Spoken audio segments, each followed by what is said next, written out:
লৈ আমি এজন ব্যক্তিক 20টা বছৰ এৰি দিছোঁ 20টা বছৰ এৰি দিছোঁ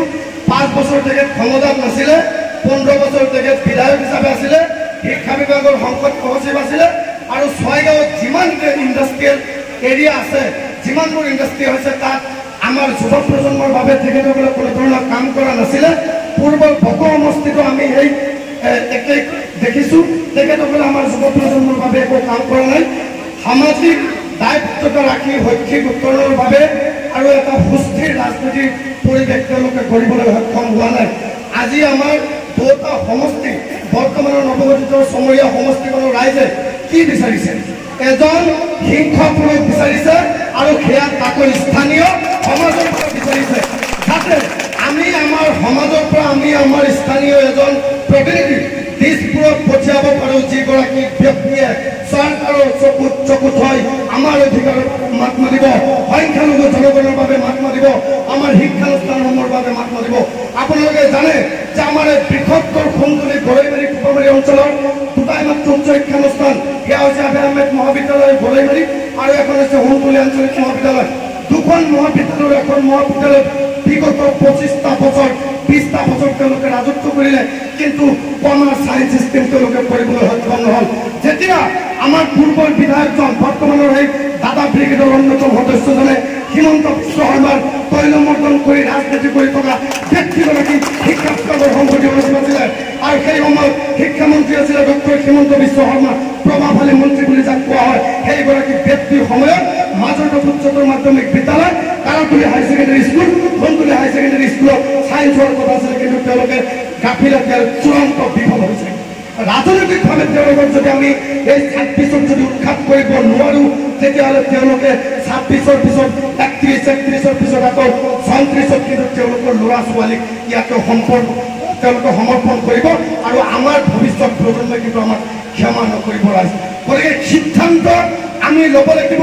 আমাৰ ৰাজনৈতিক সামাজিক অৰ্থনৈতিক সম্পূৰ্ণ অধিকাৰী লোৱাৰ কাৰণে যিসকল ব্যক্তি উঠিবৰি লাগিছে তেওঁলোকক আমি সমাজৰ পৰা এতিয়া বয়কট কৰাৰ সময় আহিছে একান্ত ব্যক্তিয়ে সেইসকল ৰাজনৈতিক নেতাসকলৰ পিছে পিছে নিজৰ মুনাফা আৰু নিজৰ স্বাৰ্থ আদায়ৰ কাৰণে কেইটামান টকা কেইটামান পইচা আৰু টিকটৰ লোভত আমাৰ সমাজখনক তেওঁলোকৰ ওচৰত বিক্ৰী কৰি দিছে আৰু যিসকলে এই দাদা ব্ৰিগেডৰ অন্যতম সদস্য আৰু এই অকৰ্মণ্য বিধায়ক অকৰ্মণ্য বিধায়িকাসকলৰ সৈতে সংগোপনে চক্ৰালি কৰি আমাৰ এইখন সভাত কি আলোচনা হ'ব আমাৰ মাজত কি পৰ্যালোচনা হৈছে সেইবোৰ যেতিয়া তেওঁলোকে পিয়ন হিচাপে কাম কৰে সেইসকল ব্যক্তিক আমি চিনাক্তকৰণ কৰি আমাৰ মাজৰ পৰা বয়কট কৰিব লাগিব আমাৰ ৰাজনৈতিক উদ্দেশ্য আমাৰ সামাজিক উদ্দেশ্য আৰু আমাৰ অৰ্থনৈতিক উদ্দেশ্য তেওঁলোকৰ মাত মতাৰ কোনো অধিকাৰ যাতে 26ৰ পৰা নাথাকে তাৰ কাৰণে আমি সম্পূৰ্ণ পৰিকল্পনা কৰিব লাগিব আৰু এজন স্থানীয় ব্যক্তি সেয়া লাগে শাহজাহান আলী ডাঙৰীয়াই হওক ৱাদুদ ডাঙৰীয়াই হওক ৰফিকুল ইছলাম ডাঙৰীয়াই হওক নাইবা মই নিজেই হওক আন কোনোবাই হওক যিগৰাকী ব্যক্তিক কংগ্ৰেছৰ টিকট প্ৰদান কৰিব আমি তেখেতৰ লগতে আছোঁ কিন্তু আমি চালানি কোনো ব্যক্তিৰ লগত নাই আৰু আমি যুৱ প্ৰজন্মই আৱাজ উঠাইছোঁ যে 26ত পৰিৱৰ্তন হ'ব আৰু পৰিৱৰ্তন হ'ব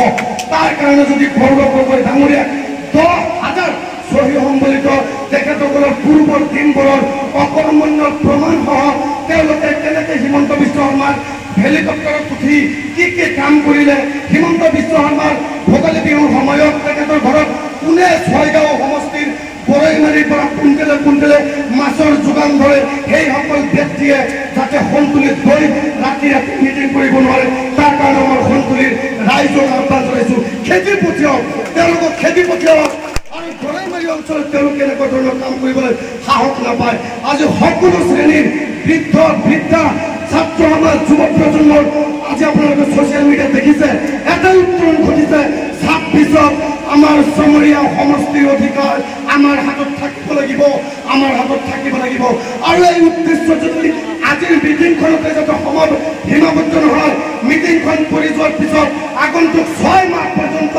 আমি কিন্তু যুদ্ধ কৰিব লাগিব লাগিব আৰু সেয়া ন্যায়সংগতভাৱে আমাৰ চিৰাজুল্লাই কৈছে, বেয়া নাপাব চিৰাজুল্লা, আমি নেপালৰ দৰে তেনেকুৱা কাম আমি নিবিচাৰোঁ। আমি শান্তিপূৰ্ণভাৱে আমাৰ অধিকাৰ আমি কাঢ়ি লওঁ, আমাৰ অধিকাৰ আমি কাৰো ওচৰত বন্ধ নথওঁ, আমাৰ অধিকাৰ আমাৰ ভোটাধিকাৰ আমি কাৰো ওচৰত বিক্ৰী নকৰোঁ। এই সিদ্ধান্তত আমি প্ৰত্যেকজন ব্যক্তিয়ে অটল থাকি আগন্তুক বিধানসভা নিৰ্বাচনৰ টিকট প্ৰদানৰ আগে আগে আমি সকলোৱে তৎপৰতাৰে ঐক্যবদ্ধভাৱে আমি কাম কৰি যাব লাগিব।